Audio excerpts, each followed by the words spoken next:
And I'm going to, in the next part, give you not the background for SNOMED International, but the background for SNOMED CT, so the motivation and drivers. So if you look at that vision that Ian was mentioning before, and focus on the part of it, the one about better health and improved patient outcomes, which is essentially what we want to achieve by implementing clinical terminologies. What that requires is, or the motivator for supporting better health and improved patient outcomes when it comes to health informatics, is that we have high quality clinical data. And how SNOMED CT can support that is by supporting some of the key metrics that exist for clinical data quality. One of which are accuracy, which is about how well the information reflect what has really happened. Then it's about consistency, about whether the same information is represented in the same way. Completeness, whether the terminology supports the span of information that is required to capture in and around a patient health record. And then the timeliness, whether information is available when it's needed. There are many more metrics that supports clinical data quality, but these four are some of the pillars that form the foundation for what we do with SNOMED CT. We want to support the accurate recording, consistent recording, the completeness of data, and the timeliness of data. Because if we split it up into this vision about data quality, it actually comes down to three metrics here. We want the clinical data to be interoperable, to be meaningful, and to be actionable. And I'm going to dive into each of these three parameters. First, focusing on interoperability. I bet many of you have heard the word semantic interoperability through the last decades.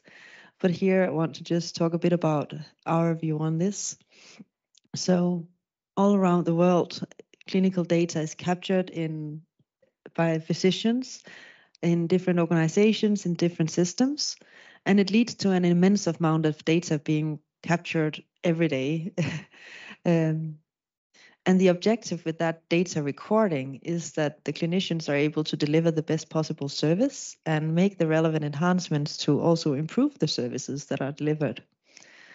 And the prerequisite for enhancing what we do is that we are able to understand and create some evidence that will lead us to making informed decisions about improvements.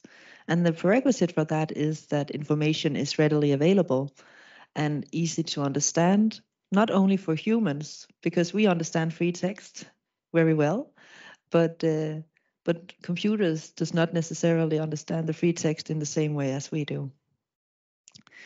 So imagine this scenario with all this isolated information capture in different organizations, and we have a patient coming in with an intervertebral disc prolapse admitted to each of these hospitals. Well, in the systems, the clinicians may type either using free text, they may also pick an option in their diagnosis list. They could use different terms such as slip disc, IVDP, an abbreviation, intervertebral disc extrusion, and so forth. So there are different ways of naming that same clinical diagnosis. And that's not a problem for the clinicians, because if I'm using the system with IVDP, I'm working in a place where we have like a consensus that's what we mean with IVDP here.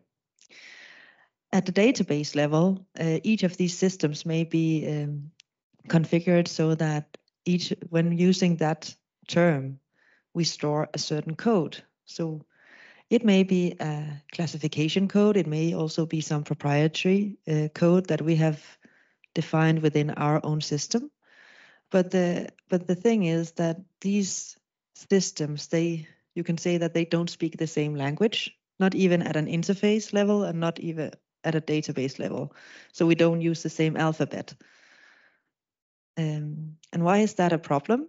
This is very basic, but it's all leads up to why we're doing this. Because imagine the scenario that in each of these hospitals, we now want to collate the information to help us answer some questions to understand the scenario better. For example, if we were asking, well, how many people in France had an intervertebral disc prolapse this year? With this setup here, in order to answer that question, I would need to know exactly what codes to include from each of these organizations, and some way to figure out how can I be sure that we have included all the cases. So you need a very thorough data management of this to be able to come up with the correct answer. And then it becomes even more tricky if we say, well, how many people in France had some kind of back injury? Not only the intervertebral disc prolapse, but any type of back injury. Then you needed to include all the codes for all the different types of back injuries that exists, collected in all the different systems. So now it becomes really clear that this can be a very difficult task, because how will you easily be able to identify all the back injuries? It requires some type of organization of your data to understand exactly what are back injuries. And then the third scenario, what do you do when you want to pass a patient from one hospital to another hospital? And you also want to exchange that the health record for that patient. If we don't have some consensus about how we record and how we understand, both at the human level and the computer level, well, then we have a problem, because the receiving system may not understand the code that is exchanged, nor the display term. And maybe the clinician will have a different perception of what IVDP is, because it's in a different organization. So that is really the background when it comes to interoperability, why we want to work towards a goal where we standardize data and we introduce a common language for health, where each of these systems are able to unambiguously understand and interpret the meanings. And this is the essence of SNOMED CT, is that you have a thing. Before I called it intervertebral disc prolapse, but we have a clinical meaning here illustrated by the picture, but it's that clinical idea, and that clinical idea is associated with a unique code that is captured all around the various organizations. And please also notice here how the organizations still use the terms that they used before, because that's also one of the main principles of SNOMED CT. And that's also why Ian said that we are a multilingual terminology. It's not only multilingual because we support Danish and French and German and English. It's also multilingual because it supports the synonyms that are required to make clinical terminologies applicable at the user interfaces for clinicians. So we allow the use of synonyms. So this really illustrates the key function of SNOMED is to have unique identifiers for clinical meanings and allowing terms to be exactly the terms that clinicians want in the user interfaces. And this also, the next part on collect one, use many times, speaks to the point that SNOMED CT is not, it's designed for clinicians. It's designed to be a very clinically focused language or terminology. But it's not only for clinicians, it's for the broad range of stakeholders that are involved in the contribution of the efficiency of healthcare. And all of these stakeholders have different requirements for clinical data. And let's just walk through some of the requirements that they have. So clinicians want to be able to record clinical details using a clinically focused language, wanting the right data to be available at the right time in the right place, want it to be easy to document, fast and accurately. and wanted to be able to support clinical research and decision making. So SNOMED CT is designed to be used throughout the patient journey and used by all the different types of clinical stakeholders. So from the information captured in an emergency room, in a laboratory, during the process of the medical care, potentially surgery or other treatment and rehabilitation. SNOMED CT have the concepts required to support each of these stages of a clinical journey. And when you use SNOMED CT in a clinical system, this speaks to the part I was talking about before with the terms. We're going to look at this system later, but the point is that the clinicians won't even notice that they are using a structured terminology, which SNOMED CT is. They will essentially just type using clinical terms. Just as when we do a search on Google or any other web browser, we use terms and we get a result. It should be the same when using SNOMED. You do a search for whatever clinical meaning you want to capture, and then you pick the thing that reflects what you are looking for. But behind the scenes, that's where the magic happens. For example, in a case where a clinician selects the concept pneumonia, when that's stored as a SNOMED CT concept, what we get is the implied meaning of pneumonia, which is explicitly stated in SNOMED CT via a semantic network, as I'll illustrate here. In SNOMED, pneumonia is a type of lung disorder, so there is a connection between pneumonia and lung disorder, which is a semantic relationship called ISA. Lung disorder is also connected to the concept disease. Pneumonia have another type of association to the concept lung structure, which is the finding site association, which again is a type of body structure. Pneumonia also has an associated morphology of inflammation and consolidation. So this is just an example of how pneumonia, the concept, is linked to other concepts in SNOMED CT. So this picture illustrates what SNOMED CT is. It's a graph of clinical meaning that are connected to each other in this huge semantic network. And each of these relationships or links between the nodes in this diagram, they are semantic relationships, so they have an explicit meaning or an implied meaning. And this is what is required to support the accurate and consistent recording of clinical information, as I was talking about before, but also the flexible retrieval and reuse of clinical information. For hospital administrators, they want to ensure that services are delivered and recorded, reimbursed. They want to minimize data redundancy, and they want to support the fact that data that is collected at the point of care is the basis for other purposes. So they want to reduce that duplicate effort of recording information multiple times. Evidence shows that when you have work processes where the same information about a patient is captured in various systems, the data is screwed. It changes. The essence of the meaning is actually changed or altered in the various systems where you record the information. So imagine the situation where a clinician type information about a patient, such as patient history, test investigations, diagnoses, procedures, medication. That information can all be represented by concepts in SNOMED CT. And that means that from one single terminological resource, you can extract the information you need for the administrative purposes, such as reimbursement, or statistics, and reporting.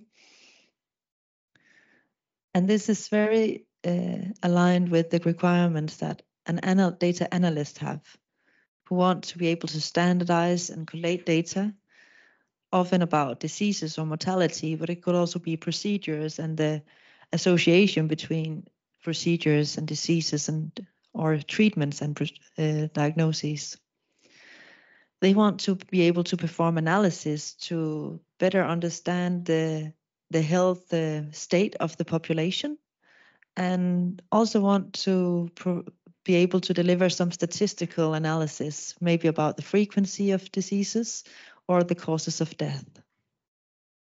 So similarly as before, where we had for a single patient, you are able to then the hospital administrator was able to collate that information and extract it into different categories or groups. It's the same for an information analyst. And this, if you imagine or think about this, what I showed you before with the different organizations using different terminologies and how SNOMED CT can function as a common language, that is exactly what could be the setup as I have illustrated here, where you may have maybe a national research repository or some data warehouse or anything that you use for data analytics. You can use SNOMED CT as the common reference for that data, so that you can do selective and explorative analysis of data. Later this afternoon, Kai and I are going to show you the types of analytics and the services required to do analytics with SNOMED, and you're also going to try it out yourself. And it's more explorative than the things that you can do with statistical classifications such as ICD. So ICD is a classification and it has a completely different structure, but it's applied in a range of countries so that you can provide the mortality and morbidity statistics. And SNOMED CT is one of the key design features of SNOMED is that we have the ability to link to other code systems. So not only being a hub between the various organizations capturing information, but also a hub between the range of different code systems that are used in healthcare. So for researchers, they want effective ways to identify relevant clinical trial candidates, also collating and analyzing data, but also be able to selectively query data and be able to identify important patterns in data. And that's one of and we're going to talk a lot more about that tomorrow if you're here, about what the difference is between a classification and a terminology. Because if you use a classification, you often have a certain view on your data. You want to count morbidity, you want to count causes of death, you want to count something specific. But for research, you don't necessarily know what it is you are looking for. And as we go towards a more a healthcare sector focused on precision medicine, we really want to be able to be good at feature extraction. We want to be able to identify things that stands out and that makes the differentiating factors. And you don't necessarily know that. That's why it's research, right? That we investigate what is it that are the significant factors. So the setup here is similar, just showing that if you have data from various sites, using one reference terminology will allow you to collate the information and do that types of extractions or identify the most prominent cases. Yeah. So in that way, SNOMED really supports the idea that data collected at the point of care, where data is represented with a high quality clinical terminology, resulting in better quality of data, would allow you to use that data, reuse that data for a variety of purposes, whatever stakeholder you are, being a hospital administrator, information analyst, or researcher. So now, if you think about what I said before, that we wanted SNOMED CT to support interoperability, meaningfulness, and actionability.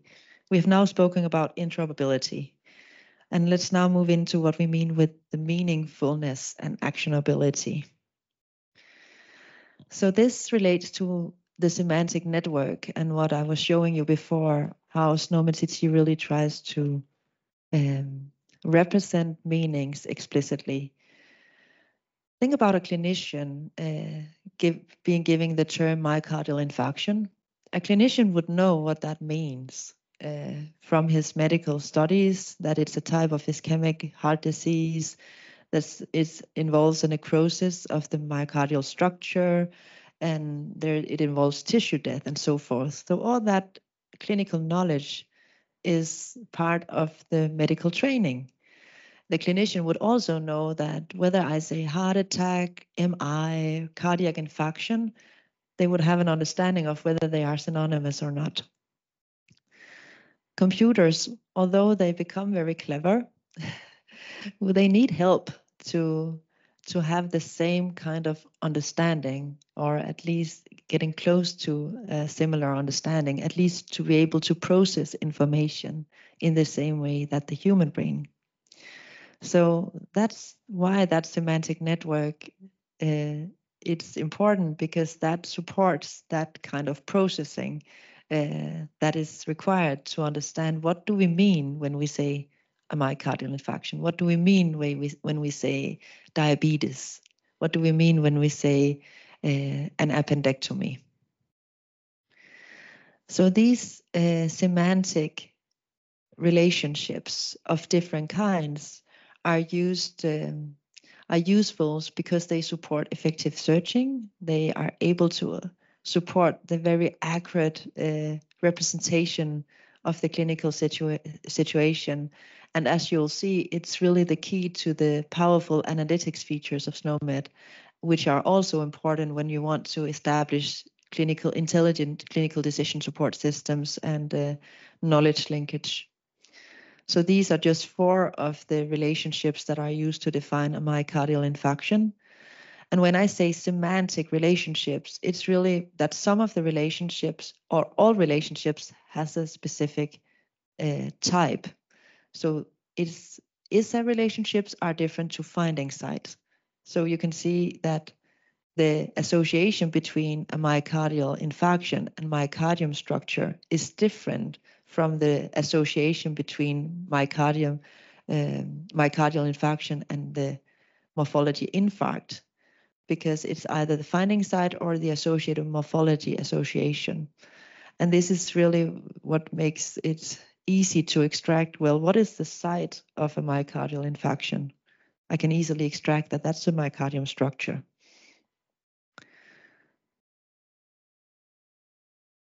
So for the actionability, it's really that the terminologies that we implement, they support the whole process of producing knowledge, which is illustrated here.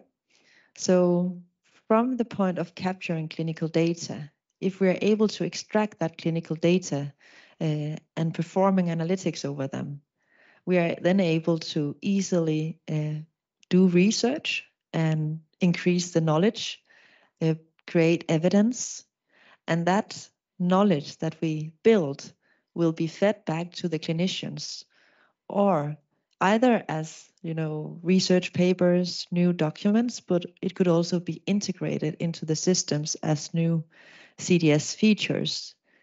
And at the end of the day, those features will also be contributed to the clinicians just via the systems like alerts or warnings or some advice. And that will all feed back to the patients.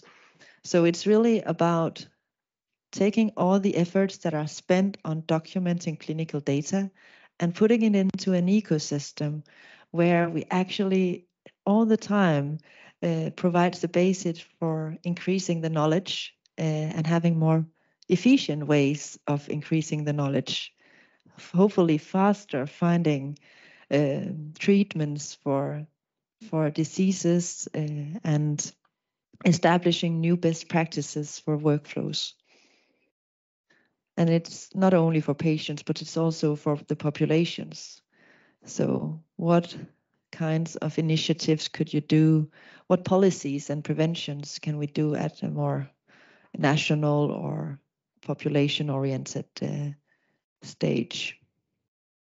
And as you'll see this afternoon, SNOMED CT has more powerful analytics capabilities compared to some of the classification systems that you may have been working with. So this is really the introduction to SNOMED. And the next set of slides, which will finalize the introduction, will probably repeat some of the things that I've already said, but just to reinforce. We're going in the next section after the break, we're going to look at SNOMED. You have your laptops with you, that's great. So we're going to dive into the SNOMED CT browser. You can already take a peek at snomed.org/browser. So from this session, what you should take with you are some of the core components in SNOMED CT are concepts, descriptions, and relationships. SNOMED CT have hierarchies, and we have a very robust versioning and quality assurance mechanism. A concept, when we talk about concepts, it's those unique clinical ideas. I've shown you intravertebral disc prolapse, myocardial infarction, but there are many unique clinical ideas that needs to be captured in and around a health record. So in SNOMED CT, we have at present, we have more than 360,000 clinical concepts in the international edition. And that's not only diagnoses, it's also procedures, microorganisms, body structures. I'll show you the hierarchies in just a few moments. And each of these clinical ideas, not think about the terms, but the ideas, they have been associated with a unique identifier, a SNOMED CT ID. And aside from that, we have descriptions. So for each of these more than 360,000 concepts, they can have any number of terms associated with them that are synonyms for that concept or that clinical idea. And these terms can also be in French, in German, in English, whatever language you desire. And then we have the relationship. I have a question? Yeah, for sure.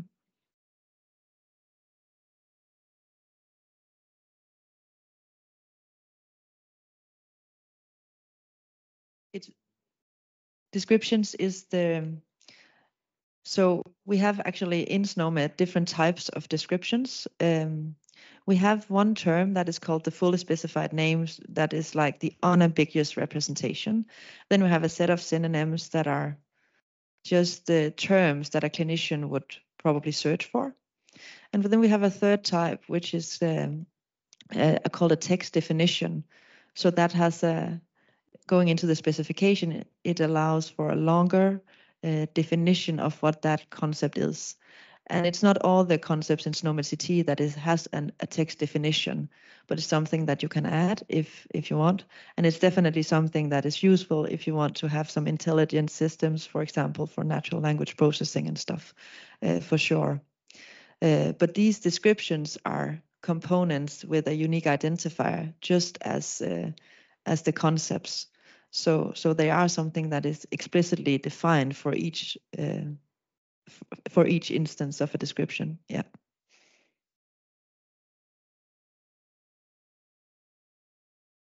Yeah. That's the relationships. That's the relationships. Yeah, so the descriptions are for humans. Yeah. They're the human terms. Yeah. The axioms are kind of related to the relationships. Yeah. So we get a question from the room here. I'm just saying it to those in the audience about the logical axioms, and that relates to the relationships. So an axiom is a description logic notation, or that's how you, in description logic, which is the logical foundation that we use in SNOMED CT, an axiom represents the properties of a thing. And so does our relationships. So when the author of a SNOMED CT concept say, well, we need a concept in SNOMED, and it's the idea of heart attack. They sit down and they specify, well, heart attack is a type of disease. It has an associated morphology of infarct. It has a finding site of cardiac muscle. So authors of SNOMED sit there and define these defining properties. And then once they've done that, they pull all all those concepts that have been stated with these properties into a description logic classifier, which then end up with running the classification process and making sure that all concepts are placed in the hierarchy exactly where they should be from those logical definitions. So it's not when you go into the browser in a moment and you can see where a concept sits in the hierarchy, that's not an author who has decided that. It's actually, they have said, this is what this concept is defined as. And then the reasoner, the DL reasoner, based on those axioms, will place it in the hierarchy where it should be and make sure that it has all the children as the classifier will, infer. Yeah, we'll see an example of that.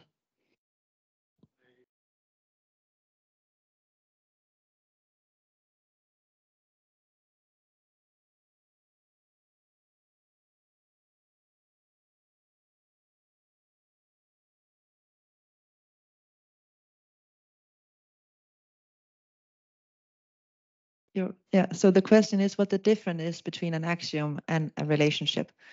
So the axiom is what we use when we author a concept. So we define the axioms.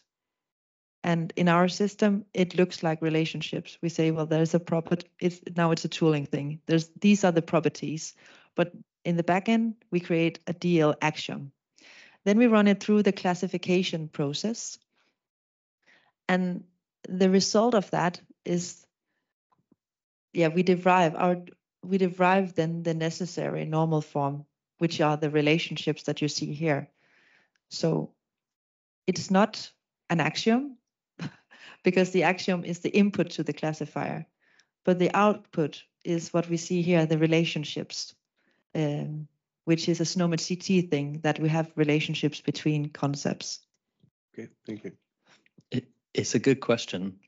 We didn't plan to cover axioms today because it's more for authoring and creating SNOMED CT concepts, whereas usually for when you're implementing SNOMED and it's already been published, you just use the relationships, which are not axioms, but they come from axioms. So thanks a lot for the clarification, and I need a last one, which is so something seems to be implicit here. It's a quantifier that is used in the axiom. So because when you are writing axioms in description logics, you need a quantifier, so universal one or existential one usually, or with a cardinality. So I guess there is one implicit quantifier here when you're displaying the axioms with relationships. So which one it is by default? It's all existential. It's all existential. That's okay. There's great, awesome. We have, and if you're into the description, we do have material on and presentations on all the description logic foundation of SNOMED, and I'm happy to discuss that also. Okay, I guess that's very clear from my side. We use universal restrictions and all. It's existential. Yeah. So that. That speaks to these relationships, which is really, and it's a good. I really like the fact that you ask these questions on description logic, and it's one of the things that we can't underestimate. Coming from SNOMED International, it's really one of the things that are super important to us to retain the quality of SNOMED CT. It wouldn't be feasible to author and maintain a terminology of the size and complexity of SNOMED CT if we didn't have description logic. It is not, we would right now, I don't know how many authors we have in SNOMED International. Let me say 12, 15, some 9 or 10, right? But if we didn't have description logic and we didn't have the mechanism to classify, I couldn't guess how many authors we would require. And I could just guarantee that we would not have the quality of the inferences that we get by having a computer making sure that the inferences are correct. These relationships that we have in SNOMED that are semantic, or these properties, So I told you before that authors sit and they specify the properties, but they can't just freely select from whatever property they can invent. Now, in SNOMED CT, we have defined a set of relationship types that can be used. For example, finding site, laterality, procedure site, associate morphology. So we have specified a set of attributes or relationship types. And for all relationship types, they belong to a certain domain in SNOMED CT. That means that you could never, so finding site applies to the clinical finding domain. And each attribute will also have a certain range. So here we have that the range is within an anatomical and acquired body structure. So these rules are also what we specify as the concept model. And they support that we don't define concepts using weird and no meaningful relationships. So we could never have a body structure with a finding site, because a body structure is not a finding. So it doesn't make sense to specify a site for a body structure.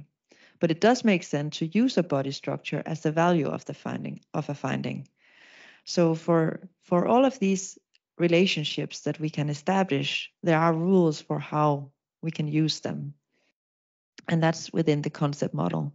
The domain represents the source. The attribute is the relationship type, and the range is the set of concepts that can be used as values. And these rules are not, we have an editorial guide where they are documented, but we also have a machine readable representation of these rules. So that means that if you sit and you want to do a new concept, we actually have a mechanism to automatically identify whether the things you are trying to establish or define is within the allowed models. Then these relationships, so I've spoken a lot about the semantic relationship, but the ISA relationship is a special type of relationship, and that forms the hierarchies. And here you see an overview of the 19 top-level hierarchies that we have in SNOMED CT. So a general rule is that all concepts in SNOMED CT, they fit within one of these hierarchies. There are small exceptions, maybe I think it's 9 or 10 concepts, but the general rule is that concepts can only fit within one hierarchy. And why do we have so many hierarchies? Well, it is really going back to the scope and the vision of SNOMED to be able to represent all the variety of clinical information that is captured in and around a health record.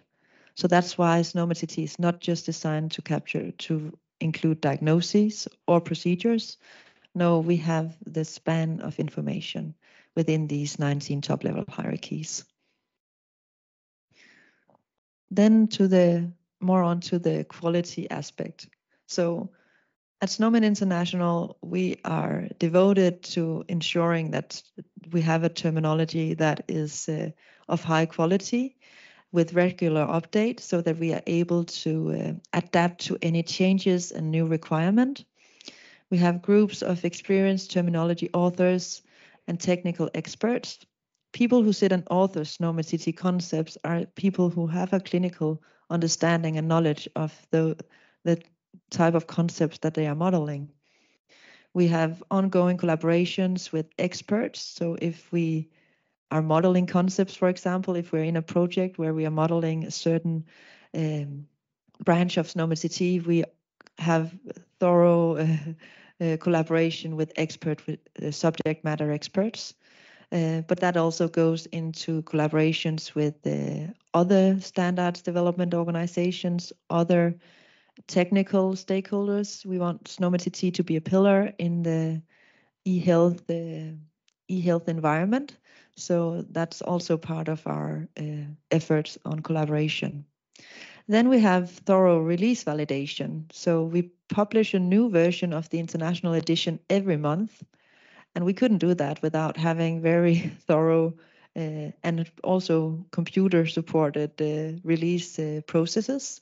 And with the explicit way that we define SNOMED CT concepts and represent it, we have the means to also do a large range of validation, computer validation, and we have, I don't know, Kai, if you could probably speak a day about the rules that we have for for validating a SNOMED CT release.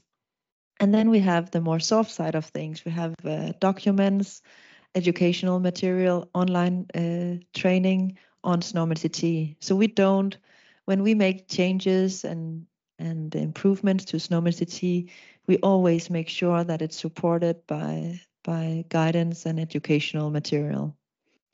And here I only wrote that we have technical experts. We have the tools and services associated with SNOMED CT as well, and everything that we produce is available open source. Yeah, I spoke about the versioning that the international edition is released every month.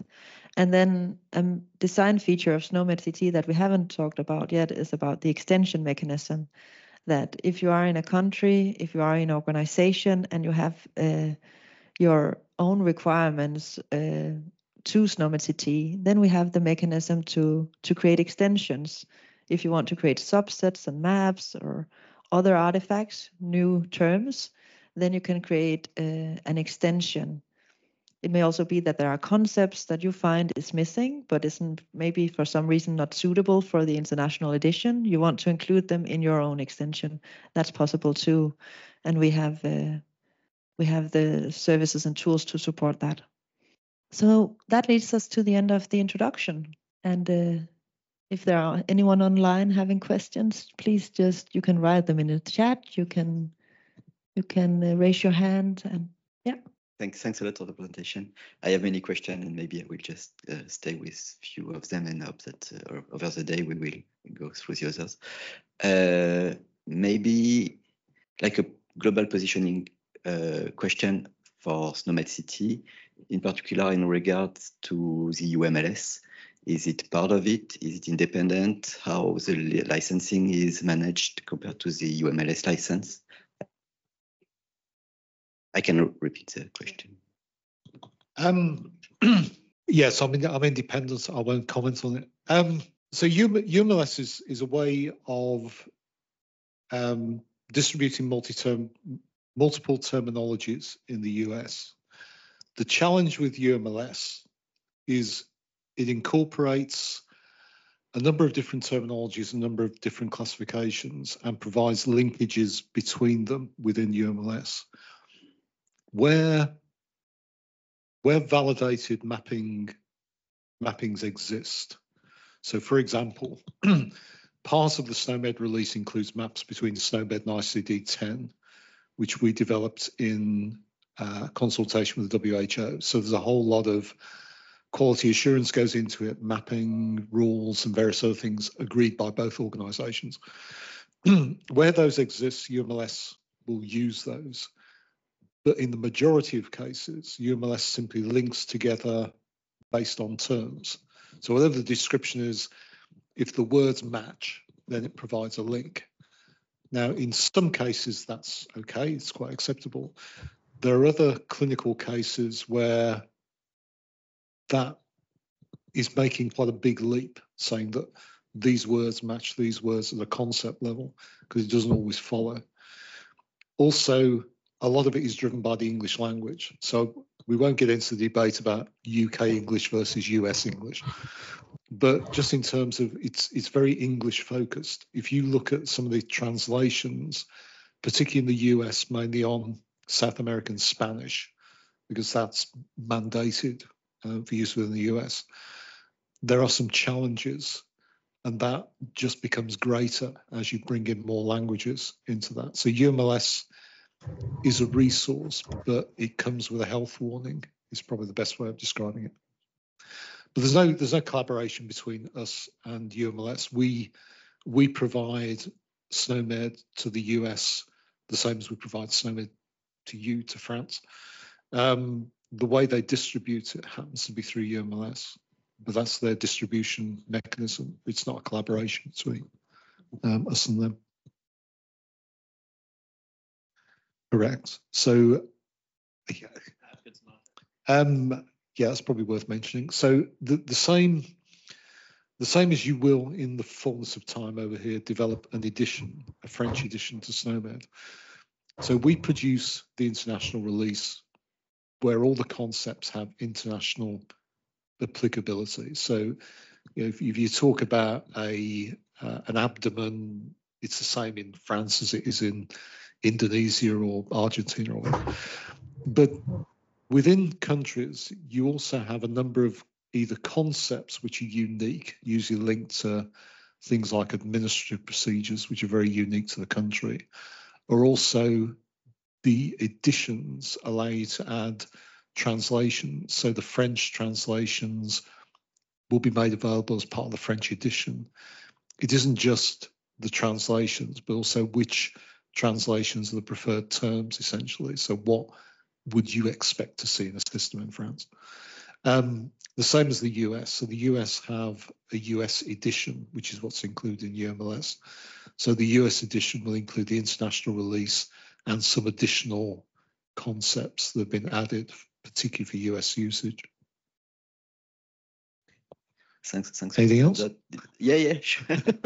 No, but that's very related to another question that you started to answer, which is the availability of mappings between SNOMED CT and other terminologies which are used in practice in healthcare, this kind of thing like ICD. So you mentioned ICDs, and if I understood correctly, there is mapping which are manually created between SNOMED CT and ICD, and I understand the interest. And I was wondering what other mapping are available and how are they made manually or automatically or both? So mapping is kind of like, it is an interesting topic, and we could do a kind of a 4 days conference in some ways on mapping. In terms of what's available, so we have a very active work plan looking at how we collaborate with other terminologies and classifications. The primary one is obviously WHO. So we have a long history of working with WHO. So the maps between SNOMED and ICD-10, the international release of ICD-10, goes back to, they actually predate SNOMED International, so they go back to 2004, 2005. When we create, so there's two things about maps. One is if we are publishing them as part of the release, we publish them with a commitment to keep them up to date. And up to date means both ways round. So if you look at the ICD-10 map, it's up to date with the last, well, in fact, it's the last release of ICD-10, but equally we update it with every release of SNOMED. So the mapping we keep up to date. That's a huge amount of commitment to do that. So when we look at mappings, we're very aware of the resources involved in both creating them and maintaining them. If we're going to release something, we're committed to keeping it updated. So we don't map to everything, right? Otherwise, we'd need a team way bigger than we have at the moment. But there are other collaborations that we do. So the one, just because we're in Paris, so we work with INSERM around Orphanet, so the rare disease ontology. We've had a collaboration, so we've done a large amount of work putting their content in SNOMED. So we can have a look at it later. But if you go in the browser, there's a lot of Orphanet concepts which are in there, which have the descriptions from Orphanet as part of the text descriptions. When it comes to the mapping, we don't do the mapping. INSERM do the mapping. So they're actually committed to maintaining a one-to-one map between what's in SNOMED and what's in Orphanet. They publish it and, well, they produce it, and we take that their mapping files and put it into our release format, essentially. There are other ones, there are other classifications like ICPC2, so the International Classification of Primary Care. We had a map to the second edition, which we've literally now put on hold, not because we can't be bothered, but the WHO through Wonka is developing ICPC3, so the updated iteration of ICPC2. The two versions are very different. So some of those will look at not only doing the mappings, but also mapping them in terms of new versions as they come along. The same with ICDO. So ICDO, at the moment, we map to ICDO 2.0. 2.7, I think it is. Well, the 2 point something, the version at the moment.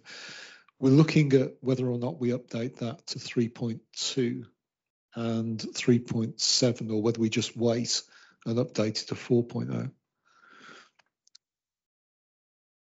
Aside from what you see here, there is an, and that's not a map per se, but there is a collaboration between SNOMED and the Regentry to make a collaboration to integrate SNOMED and LOINC, or it's not an integration, but it's essentially a map. It's just not represented in the same way as we do here, but that's the design of this, is that we actually have a LOINC extension where all LOINC codes can then be associated with the SNOMED concept. So regardless of whether you use SNOMED or LOINC, you can use SNOMED to reason over the LOINC codes. So that is in development, and in future you'll probably also see it here. Probably not on the maps because the design is different, but it's part of one of the collaborations that is also very active at the moment.